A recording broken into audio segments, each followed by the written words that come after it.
ग्रामीण मीडिया में आपका स्वागत है। जैसा कि हमने आपको बताया था, हमारे जनप्रतिनिधियों के बारे में जानने का हमको पूरा संवैधानिक अधिकार है। आज इसी क्रम में हमारे ग्रामीण मीडिया के कार्यालय में मुल्ताई नगर के पूर्व नगर पालिका अध्यक्ष श्री जी बारस्कर जी पधारे हैं। हम सर का बहुत बहुत स्वागत करते हैं। जेपी आंदोलन से प्रभावित होकर वह राजनीति में आया और हमने ग्रामीण मीडिया ने उनकी चर्चा में बताया कि इस राजनीति में आने का केवल उनका एक मकसद ये है कि अगर अच्छे लोग राजनीति से दूर हो जाएंगे तो असामाजिक तत्वों का राजनीति पे कब्जा हो जाएगा। और उनको यह भी चिंता है कि अगर यह दुनिया में सम्य अगर व्यवस्था अच्छी है राजतंत्र की तो वह है प्रजातंत्र की व्यवस्था।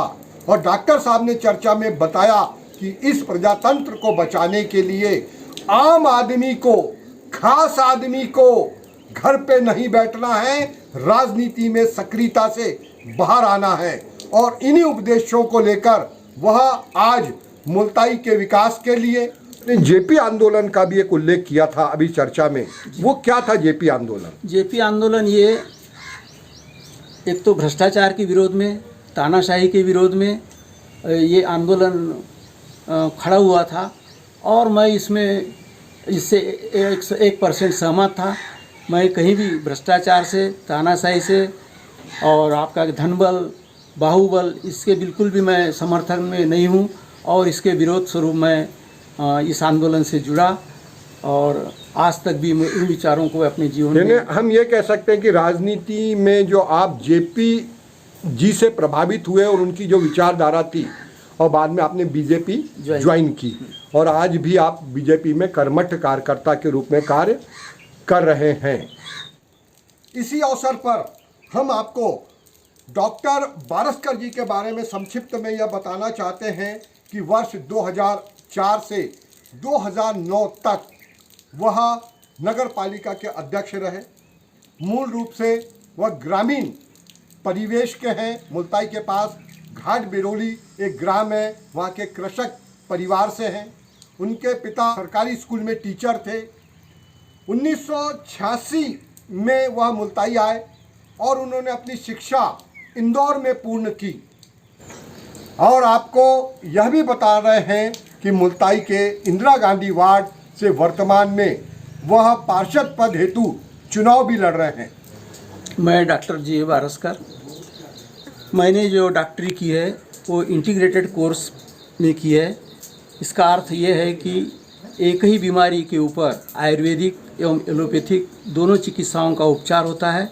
और हमें कॉलेज में भी दोनों पेथियों के बारे में जानकारी दी है। और आज भी मैं अपनी जो प्राइवेट प्रैक्टिस करता हूँ उसमें दोनों पेथियों का उपयोग करके और आए हुए रोगी को आराम दिलाता है। सर, डॉक्टरी से राजनीति में आने के पीछे आपका क्या उद्देश्य है? डॉक्टरी से राजनीति में आने का एक ही मुख्य उद्देश्य है कि जब मैंने देखा कि समाज के अंदर ऐसे कुछ गरीब लोग जिनकी की पहुँच नहीं होती है, उनके कार्य होते नहीं हैं, उन्हें लोग तवज्जो नहीं देते हैं, तो मैंने सोचा कि क्यों ना अपने आप को राजनीति में लाकर और ऐसे लोगों की मदद की जाए जिनकी की पहुँच नहीं होती है और उनके समस्याओं का निराकरण किया जाए। सर, ये तो आपने बहुत अच्छा बताया। वर्तमान में सर आप जो पार्षद पद का चुनाव लड़ रहे हैं वो किस वार्ड से लड़ रहे हैं और क्या है उसका बैकग्राउंड और क्या कार्य योजना है? मेरा पार्षद पद का चुनाव लड़ने का एक ही उद्देश्य है कि मुझे पार्टी ने आदेश किया है कि आपको पार्षद का चुनाव लड़ना पड़ता है। मैंने पार्टी का आदेश मानकर और अपना प्रत्याशी का फार्म भरा है। और वार्ड में जो बहुत सारी कुछ कमियां है उसको पूरा करने का मेरा एक उद्देश्य है और इसी उद्देश्य को लेकर मैंने पार्षद पद स्वीकारा है।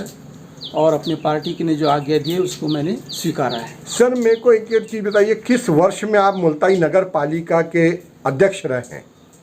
मैं 2004 से 2009 तक नगर पालिका का अध्यक्ष रहा और उस समय नगर पालिका अध्यक्ष का निर्वाचन डायरेक्ट जनता के द्वारा होता था। इस समय सर जो आप रहे तो उसमें आपके समय काल की कुछ विशेष यादें हों या जो जनहित के आपने निर्णय लिए हों जो नगर विकास के, उसको प्रमुख बताइए सर, जनता जानना चाहती है। सबसे पहले तो मैंने इस अपने मुल्ताई शहर को पवित्र नगरी मेरे मार्गदर्शक स्वर्गीय श्री विजय कुमार जी खंडेलवाल के मार्गदर्शन में प्रयत्न करके और इस नगर को धार्मिक नगरी का दर्जा देने का काम पूरा किया है।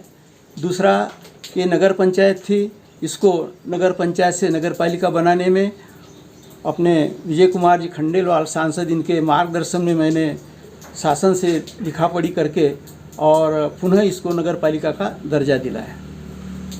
इसके अलावा मेरी एक सोच थी कि बड़े शहरों के लोगों को ही सब सुविधाएं उपलब्ध होती है, तो ठीक उसी प्रकार से हम छोटे शहर में जो निवासरत हमारे लोग हैं उनको भी उसी तर्ज पर सहूलियत क्यों न की जाए। और इसी उद्देश्य को लेकर के मैं राजनीति से जुड़ा और जो भी मेरे से बना उसे इस नगर को आधुनिकता का स्वरूप देने की कोशिश की है। नगर में हाई मास लगाना, दूसरा ताप्ती में बोटिंग के लिए नाव वगैरह की व्यवस्था करना, इसके अलावा अपने चौराहों के सौंदर्यीकरण के बारे में भी मैंने सोचा था।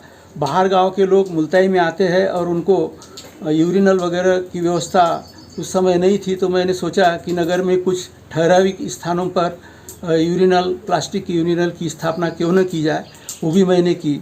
इसके अलावा एक मैंने ये देखा कि जब बाहर के यात्री मुल्ताई बस स्टैंड पर उतरते थे उस समय उन्हें कोई सुविधा उपलब्ध नहीं होती थी, तो जब मैंने देखा कि बड़े नगरों में सामुदायिक शौचालय बनते हैं, ठीक उसी प्रकार से अपने नगर में भी क्यों न बनाया जाए, तो मैंने उसके लिए प्रयत्न किए, प्रस्ताव लिए और प्रस्ताव लेने के बाद में उसका निर्माण किया, जो आज बस स्टैंड पर नवनिर्मित है। ये पहला शौचालय है नगर का। सर जैसे आप पेशे से डॉक्टर हैं, हाँ। और हमने ये भी देखा कि जब आप पद पे नहीं थे तो आप प्रतिदिन निशुल्क सेवा बीजेपी भवन में के कार्यालय में बैठ के देते थे, वो क्या था सर आपका संकल्प? उसका मेरा यही संकल्प था कि कुछ गौर गरीब लोग जो है, जो कि दवा पानी के लिए भी वो तरसते रहते हैं, उनको मिलती नहीं है, वो ले नहीं पाते हैं, उनकी आर्थिक स्थिति कमज़ोर रहती थी, इस वजह से वो लोग नगर में आकर के हम डॉक्टरों को फीस नहीं दे पाते थे और दवा भी पूरी नहीं ले पाते थे। तो मैंने सोचा कि क्यों न भारतीय जनता पार्टी का यहाँ पर कार्यालय है, वहाँ जगह भी है, और मैंने पार्टी से और वहाँ के जो संगठन के लोग हैं उनसे बात करके और मैंने उनके सामने ये प्रस्ताव रखा, तो उनको ये प्रस्ताव बहुत अच्छा लगा और उन्होंने मुझे परमिशन दी और भवन बनने के ठीक बाद मैंने वहाँ पर 2 घंटे देने का संकल्प लिया। तो आप 2 घंटे सर उनको निःशुल्क सेवा देते थे। हाँ। सर अभी वर्ष 2022 चल रही है। हाँ। कल मैं आपके जो दवाखाना है, निजी दवाखाना, उसमें गए थे, तो सर वहाँ पे भी काफ़ी भीड़ थी। सर आप अभी वर्तमान में फीस कितनी लेते हैं? मैं आए हुए पेशेंट से मैं 30 रुपये फीस लेता हूँ, जिसमें उसकी जांच करता हूँ, दूसरा इंजेक्शन भी देता हूँ और साथ में उनको यदि ऐसी कोई ज़रूरत महसूस हुई तो आगे की सलाह भी देता हूँ बाहर जाने की। सर मात्र 30 रुपये? जी। आज के इस महंगाई के दौर में 30 रुपये में तो सर कुछ भी नहीं होता है, तो ये आपने फीस की जो दरें सर इतनी न्यूनतम क्यों रखी हुई है? सिर्फ दर इसलिए न्यूनतम रखी कि मेरा एक उद्देश्य है कि गरीब लोगों को क्यों न सस्ती चिकित्सा सुविधाएं उपलब्ध की जाए और उनके स्वास्थ्य का रक्षण किया जाए। इसी उद्देश्य को देखते हुए मैंने ये तय किया है कि पेशेंट से मैं सिर्फ 30 रुपये में ये सब कुछ करूँ। सर आपके स्वभाव से, क्योंकि मैं चिर परिचित हूँ, आपके समय काल का भी मैंने पूरा राइट टू इन्फॉर्मेशन में कैशबुक वगैरह निकाला था और मेरे को खुद भी एक भी भ्रष्टाचार के हम लोगों ने आप पे सिद्ध नहीं कर पाए कि आपके समय काल में कोई अन्य आर्थिक अनियमितता हुई है या भ्रष्टाचार, उसको सर कैसे मैनेज करते थे आप? मेरा वहाँ के अधिकारी और कर्मचारियों पर और जो वहाँ का सीएम होता था उस पर मेरा पूरा नियंत्रण था। और मैं इसके अलावा भी अपने जो वरिष्ठ भारतीय जनता पार्टी के नेता लोग थे उनसे समय समय पर मार्गदर्शन लेते रहता था। उस समय मुन्नी भैया सांसद थे और उनसे मैं बराबर सलाह लेता था और वो मुझे सही मार्गदर्शन करते थे। उसका मैं एक उदाहरण आपके पास में देता हूँ कि जब यहाँ मुल्ताई नगर में हाई मास्क लगाने का विचार हुआ और हाई मास्क लगाना था, तो हम उनके बाबूजी बोलते थे, तो उनसे मैंने चर्चा की। तो फिर उन्होंने बताया कि भाई तुम ऐसा करो कि उन्होंने मेरे को पता दिया। पता दे कर के वहाँ गंज पे माकोड़ी जी की एक दुकान है, दुकान पे जाकर के बोले कि तुम जो स्टैंडर्ड कंपनी है, बजाज कंपनी हो चाहे फिलिप्स कंपनी हो, अपने को उसी हाई मास्क को परचेस करना है और उसके बाद मैं आपको बताऊंगा। पहले आप उनसे जा कर के मिलो और वो पता लेकर के और जिस कंपनी से ये आते हैं उनका फ़ोन नंबर लेकर के आप आइए और फिर अपन उससे चर्चा। यानी आप क्रॉस, इनके जो ओपन टेंडर होते थे, टेंडरों में जो बदमाशी होती थी उसको आपने इस प्रकार से कंट्रोल किया और उसके बाद में ये आपकी। अच्छा सर, एक और चीज़ है, मैंने उनको ये भी बोला कि भाई ये मैं बाकी अध्यक्ष जैसे जो रहता है वैसा मेरा कहीं से कहीं कुछ नहीं है। आपको रीजनेबल इसमें कीमत में हाई मास्क नगर में लगाने के लिए देना पड़ेगा।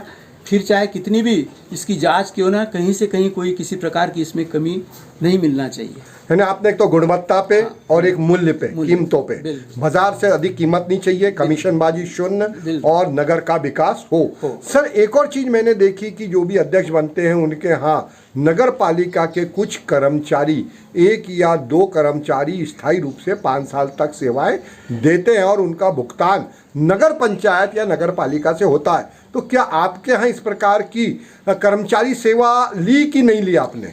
मुझे भी वहाँ के अधिकारियों ने, कर्मचारियों ने बहुत बार कहा कि साहब ये तो है ही, करना ही पड़ता है। मैंने उनको साफ मना किया कि मेरे को किसी भी प्रकार का कोई भी कर्मचारी, चाहे महिला हो या पुरुष हो, मुझे नहीं चाहिए। ऐसा करके मैंने उनको मना कर दिया। तो क्योंकि ये जो कर्मचारी जो है ये जनता के पैसे से इनको वेतन मिलता है और जनता का पैसे का उपयोग मैं खुद अपने लिए नहीं करना चाहता। तो प्रशासनिक सर, हमको किसानों को भी आपने बहुत लाभ दिलाया था। आज भी मेरे को याद है प्रस्ताव क्रमांक 266, जिसमें आपने हम 5 रुपये 10 रुपये प्रति शब्द को विलोपित किया था और हमको भी वर्ग फीट में, और हमेशा मैंने मेरे मंच से इस बात को उठाया था। आज अवसर मिला है तो मैं आपको व्यक्तिगत रूप से भी किसानों की ओर से धन्यवाद देता हूं कि आपके कारण हमको बहुत रुपए की भी बचत हुई और सम्मान भी मिला। और उसके बाद में फिर आज वही रेट फिर से हो गए हैं। सर एक और चीज़ मैं ये पूछूंगा कि इस पूरे आपने, सर एक और चीज़ कि जो लोग जो सादगीपूर्ण जीवन जीते हैं, व्यापारी हैं, डॉक्टर हैं और कुछ शिक्षक हैं, और भी जो आम लोग हैं वो राजनीति से कट के चलते हैं। तो आप क्या संदेश देना चाहते हैं कि राजनीति में आम लोगों को आना चाहिए कि इससे दूर रहना चाहिए? मेरा आम जनता से हमेशा यही कहना रहता है कि भाई आपको राजनीति में रुचि नहीं है तो आप कम से कम 4 साल 11 महीने आप अपना व्यवसाय से जुड़े रहिए और आखिरी 1 महीने तक आप जितने भी प्रबुद्ध वर्ग है ये राजनीति से जुड़े, ताकि इस राजनीति का शुद्धिकरण हो सके, अच्छे लोग राजनीति में आए तो अच्छा काम होगा और एक अच्छे समाज का निर्माण होगा। यही मेरा इस पीछे का एक उद्देश्य है। सर एक महत्वपूर्ण प्रश्न मेरा यह है, क्या राजनीति में जो लोग चुनाव जीतते हैं, जनप्रतिनिधि बनते हैं, भले जैसे आप पेशे से डॉक्टर हैं पर आपको इंजीनियरिंग का नॉलेज नहीं होगा, आप डॉक्टर हैं पर आपको अकाउंट का नॉलेज नहीं होगा, आप डॉक्टर हैं पर आपको पुलिस का नॉलेज नहीं होगा, आप डॉक्टर हैं आपको राजस्व का नॉलेज नहीं होगा। और एक नेता को मेरा ये मानना है ऑलराउंडर होना चाहिए इन्हें सबका। तो मैं हमेशा ये चाहता हूँ कि क्योंकि आप बीजेपी में एक सम्मानित पद पर हैं, आपकी सलाह भी ली जाती है, तो जैसे आप पार्षद बने या नगर पालिका अध्यक्ष बने या विधायक बने या मंत्री बने, प्रशिक्षण अनिवार्य है। यही अटल जी ने भी कहा था। इस पे सर मैं चाहता हूँ कि आप क्या है आपके व्यक्तिगत विचार? बोलिए हाँ, सर। प्रशिक्षण तो होना चाहिए ताकि ये जो अधिकारी और कर्मचारी जो लोग हावी होने की कोशिश करते हैं उससे मेरा ऐसा ख्याल है कि बचा जा सकेगा, अपने को यदि उसका नॉलेज है तो। और विकास होगा सर। और विकास होगा, जनता को सही उनका जो भी अधिकार है वो उनको मिलेगा और भ्रमित भी नहीं कर पाएंगे, और भ्रमित भी नहीं कर पाएंगे। क्योंकि अभी जो वर्तमान में भी जो हम स्थितियां देख रहे हैं, विधानसभा में क्या होना चाहिए, लोकसभा में क्या होना चाहिए, संसद में क्या होना चाहिए। अब जैसे आपने पवित्र नगरी तो घोषित करवा दी, पर आप गौरतलब हो कि 15 वार्ड में से आपने 13 वार्ड कराए थे। उन 2 वार्डों में शराब बिक रही है जिनको आपने ही पवित्र नगरी घोषित किया था। और जबकि या तो उसको विलोपित करना चाहिए या उसको फिर से राजपत्र में से हटाना चाहिए, और नहीं हटाया तो उन पे कार्रवाई। ये कलेक्टर की ड्यूटी बनती है कि राजपत्र को पढ़े, समझे और आदेश करे। सर, आपको और कोई जनता को और अपने वार्ड वासियों को कोई संदेश देना हो तो अंत में दीजिए ना सर। वार्ड वासियों से मेरा यही निवेदन है कि जब भी उन्हें किसी प्रकार की भी कोई कठिनाई महसूस हो, वो किसी भी वक्त मेरे दवाखाने में आकर मुझे बता सकते हैं और मैं भी उनके समस्याओं का निराकरण करने की पूरी कोशिश करूंगा। चाहे घर से करूं, चाहे ऑफिस में जा करके करना पड़े, जहां भी जाके करना पड़े, मैं उनको साथ दे करके और उनके समस्या का निराकरण करने का पूरा प्रयास करूंगा। मेरे अधिकार क्षेत्र में जितना भी होगा वो पूरा मैं करूंगा। धन्यवाद सर।